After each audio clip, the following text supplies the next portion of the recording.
یہ جو بنو واقعہ اس سے متعلق تشکیل کردہ جرگہ ارکان نے وزیر اعلیٰ علی امین گنڈاپور سے ملاقات کر کے مطالبات بھی پیش کیے ہیں، اور ذرائع اب یہ بھی کہتے ہیں کہ وزیر اعلیٰ کے پی جو ہیں ان کا 2 روز میں ایپیکس کمیٹی کا اجلاس بلانے کا اندیا انہوں نے دیا، اور مطالبات جو ہیں ایپیکس کمیٹی کے سامنے رکھے جائیں گے۔ وزیر اعلیٰ ہاؤس پشاور میں ہونے والی اس ملاقات کے دوران پیش کی گئے مطالبات میں جو آپریشن میں استحکام ہے، اس کی مخالفت اور مسلح گروپوں کا خاتمہ بھی شامل تھا۔ اس پہ اپنے بات کرنی ہے، ایک ایکسکلوسیو ہم نے کہا اس پہ اب چیٹ کر لیتے ہیں۔ سید محمد علی صاحب، آپ ان کو جانتے ہیں، سیکیورٹی امور کے ماہر ہیں، آف اینڈ آن ہمارے شوز میں بھی آتے ہیں، ہمارے ساتھ موجود ہیں اس وقت۔ ذرا ان سے اس ساری صورتحال پہ تبصرہ لیتے ہیں کہ وہ اس کو کس نگاہ سے دیکھ رہے ہیں، کتنا امپورٹنٹ دیکھ رہے ہیں۔ سید محمد علی، تھینک یو ویری مچ، آپ ہمارے ساتھ موجود ہیں اور اس عام مسئلے پہ بات کر رہے ہیں۔ سب سے پہلے تو میں اس پریس کانفرنس کی سگنیفیکنس آپ سے جاننا چاہتا ہوں۔ when Pakistan army is clearing its position, مختلف جو اہم واقعات ہوئے ہیں اس کے اوپر، اور پھر دوسری جانب ظاہری بات ہے ایک پولیٹیکل پارٹی ہے جس کے اوپر یہ ٹیگ ہے کہ اس نے انتشار پھیلایا اور 9 میں، اور وہ اس سے پیچھے ہٹنے کو بھی تیار نہیں ہے، ابھی تک کوئی باضابطہ اس نے اپولوجائز بھی نہیں کیا ان واقعات کو لے کر، بلکہ وہ پارٹی یہ کہتی ہے کہ ہم پہ یہ واقعات امپوز کیے گئے ہیں، they are not how they are being reported۔ کیا ٹیک ہے آپ کا اس پہ؟ بہت شکریہ جی، اہم موضوع کے بارے میں بات کریں گے، آپ نے مدعو کیا۔ دیکھیں، میں سمجھتا ہوں کہ یہ جو ایک پریس کانفرنس ہے غیر معمولی ہے، کیونکہ جو موجودہ D G I S P R ہیں، آپ جانتے ہیں کہ وہ بہت فریکوینٹلی پریس کانفرنسز نہیں کرتے رہے ہیں، لیکن جب کوئی بہت اہم ڈیولپمنٹ ہوتی ہے تو وہ اپنا موقف پاک افواج کی جانب سے دنیا اور میڈیا کے سامنے رکھتے ہیں۔ میں سمجھتا ہوں کہ یہ جو پریس کانفرنس ہے، اس کا بنیادی مقصد جو تھا وہ پاک فوج کی قیادت، افسران اور رینک اینڈ فائل میں جو بڑھتی ہوئی تشویش ہے اس کی ترجمانی اور اظہار تھا کہ ایک جانب تو پاک فوج اور ہمارے انٹیلیجنس ادارے جو ہیں وہ روزانہ کی سطح پہ بہت سینکڑوں جو ہے انٹیلیجنس بیسڈ آپریشن کر رہے ہیں، دہشت گردی کے خلاف قربانیاں دے رہے ہیں، لیکن وہ قربانیاں جو ہیں وہ کافی نہیں ہوں گی اگر وہ بنیادی وجوہات جن کی بنا پر دہشت گردی قدم جماتی ہے یا پنپتی ہے ان کا سدباب نہیں کیا جائے گا۔ اور وہ جو وجوہات ہیں بدقسمتی سے وہ زیادہ تر سویلین ڈومین میں ہیں، جن میں سے 4 کی میں بنیادی طور پہ آپ کے سامنے نشاندہی کر دیتا ہوں۔ سب سے امپورٹنٹ جو فیکٹر ہے وہ آئیڈیولوجیکل ہے،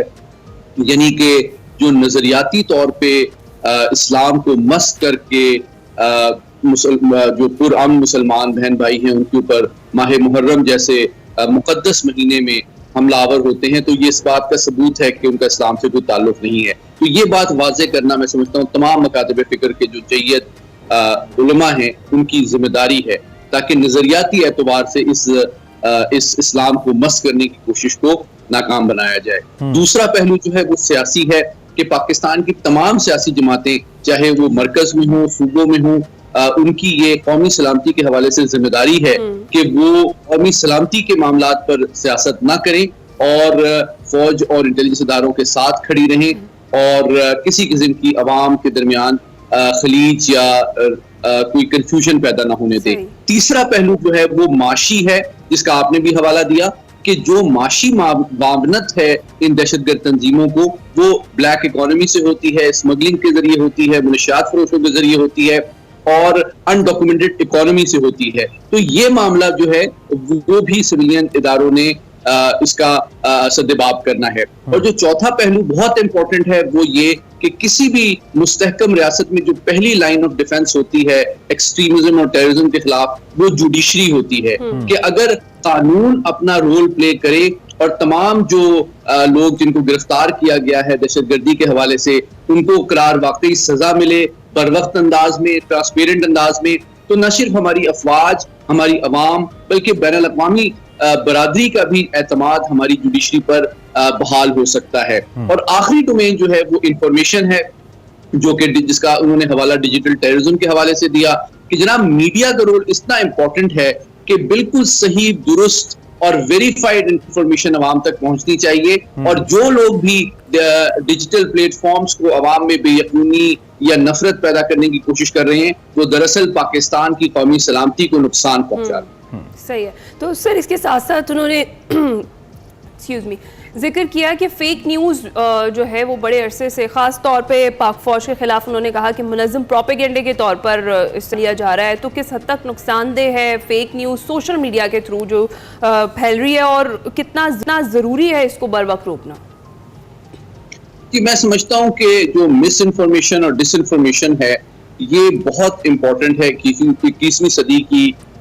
دنیا میں، اس لیے کہ اس کا براہ راست تعلق جو ہے قومی سلامتی سے ہے۔ دنیا کی جتنی بھی جدید، آزاد، خود مختار اور ترقی یافتہ ممالک ہیں ان کے اندر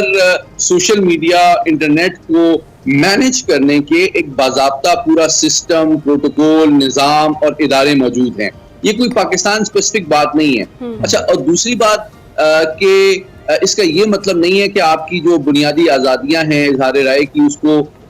سلب کیا جا رہا ہے، بلکہ اگر آپ آرٹیکل 18 جو کانسٹیٹیوشن کا اس کو غور سے پڑھیں تو وہ انکنڈیشنل آزادی نہیں دیتا، بلکہ وہ اظہار رائے کی آزادی اس ذمہ داری کے ساتھ دیتا ہے کہ جناب آپ اسلام، خارجہ پالیسی، قومی سلامتی، معاشرتی روایات کو مد نظر رکھ کے اپنے اظہار رائے کے حق کو ذمہ دارانہ انداز میں استعمال کریں گے۔ لیکن اگر اسی حق کو ریاست کے خلاف منفی پروپیگنڈا کرنے، ریاست کے خلاف نفرت ابھارنے، ریاست کے خلاف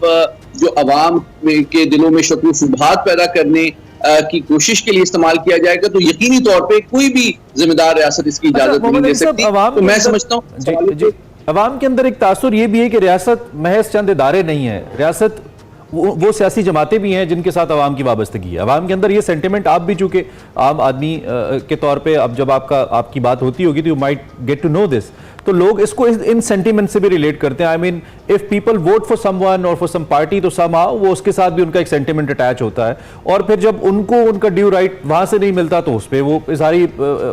ناراضگی کرتے ہیں، اور سم ٹائمز وہ چیزیں فسادات میں بھی پھر تبدیل ہو جاتی ہیں، جیسے کہ انفارچونیٹلی 9 مئی کا واقعہ ہوا، ایک ایکسٹریم تھا وہ۔ تو ہم ایک جانب تو ڈیجیٹل دہشت گردوں کو پہچاننے کے حوالے سے معذور ہے ریاست، وہ یہ کہتی نظر آتی ہے، جیسے ڈی جی صاحب نے بھی کہا کہ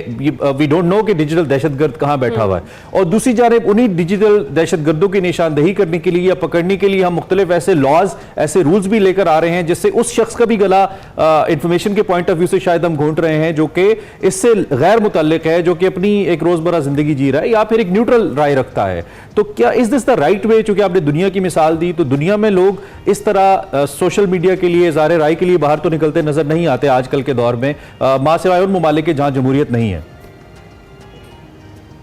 جی بالکل ایسے ہی ہے۔ دیکھیے میں آپ کو الیکٹرانک میڈیا کی اگزامپل دیتا ہوں، آپ کا الیکٹرانک میڈیا سے تعلق ہے، تو الیکٹرانک میڈیا بھی پاکستان کے اندر جس طرح Pakistan electronic media regulatory authority PEMRA ہے، اس کے قوانین کے تحت تمام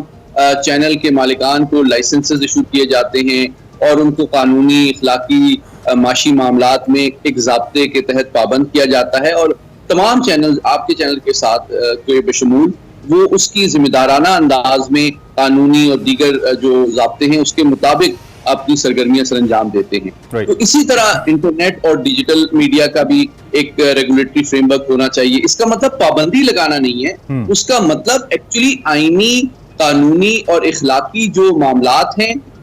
ان کا احساس کرنا، اس سے مطابقت رکھتے ہوئے ایک ذمہ دارانہ انداز میں جو ہے سوشل میڈیا کو استعمال کرنا، تاکہ آپ اس کو انفارمیشن کے لیے استعمال کریں، انٹرٹینمنٹ کے لیے استعمال کریں، ایجوکیشن کے لیے استعمال کریں، کنسٹرکٹیو پرپزز کے لیے استعمال کریں، اس میں جو مخرب الاخلاق قسم کا کانٹینٹ ہے اس سے بچوں کو محفوظ رکھیں، جو اسلام کو ڈسٹارٹ کرنے کی کوشش ہے